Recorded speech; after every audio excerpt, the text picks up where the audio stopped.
Okey, sahabat-sahabat, hari ni Apek nak terang pasal Dynamic Radar Cruise Control ataupun DRCC ataupun orang panggil Auto Cruise. Okey. Mula-mula sekali kita kena tengok button.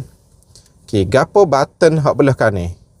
Okey, button belah kanan kita ada rest, kita ada lambe meta dengan anak panah, dan kita ada set, dan kita ada radar. Radar dia ada 3 bar sini. Lepas tu kita ada lane tracing. Okey. Sini button ni kita akan guna masa kereta kita jalan dan kita nak set dia. Okey. First, mula-mula kita pergi ke button belah kiri. Button ni untuk kita buat pemilihan daripada gambar setting daun ke setting auto cruise. Okey. Lepas tu mula-mula sekali cara kita nak on dia tu, kita tekan button hujung ni dulu. Belah kiri kanan ni kita tekan ni, pastikan dia nyala hijau, dia akan tubik ACC ready, auto cruise ready. Lepas tu dia tubik lambe 3 bar. Okey, lambe 3 bar ni kita boleh setting sini.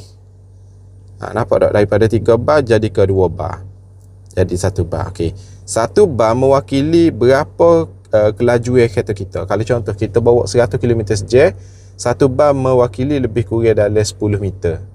Maksudnya kalau 3 bar mewakili 30 meter jarak kita dengan kereta depan.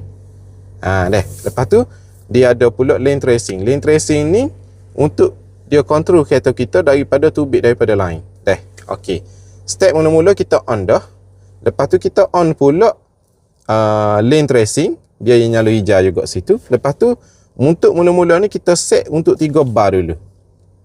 Okey. First kita jalan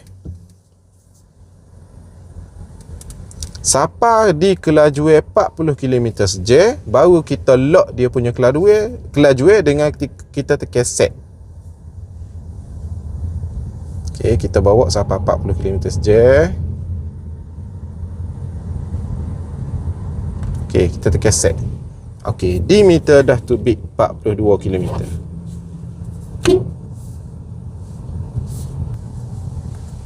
Set. Bila kelajuan kita lekat dah 43 km, Apek tak tekan brake dah. Dia akan lock kelajuan 43 km. Jadi kalau kita nak naik ke kelajuan, kita tekan je RES alik atas tu, dia akan naik sendiri kelajuan kita. Ataupun kalau kita nak slow ke kelajuan, kita boleh set. Contoh Apek kurang ke sampai 35 km/jam. Dah. Jadi kelajuan ni dia akan lekat sehingga bila ada kereta depan, baru dia slow dengan sendiri. Ataupun kita tekan brake, barulah dia cancel auto cruise hak kita set tadi. Jadi kelebihan dia ni adalah untuk mengurangkan perhatian kita masa bawa kereta. Bila kita travel jauh, kita akan rasa letih sebab tumpuan kita 100%. Jadi bila kita guna auto cruise, kita punya tumpuan kita boleh kurangkan sikit. Jadi tidak terlalu kena fokus ke kereta. Sebabnya kelajuan dan lane tracing sudah di-set ke, sudah ditolong ataupun di-assist oleh auto cruise. Baik, itu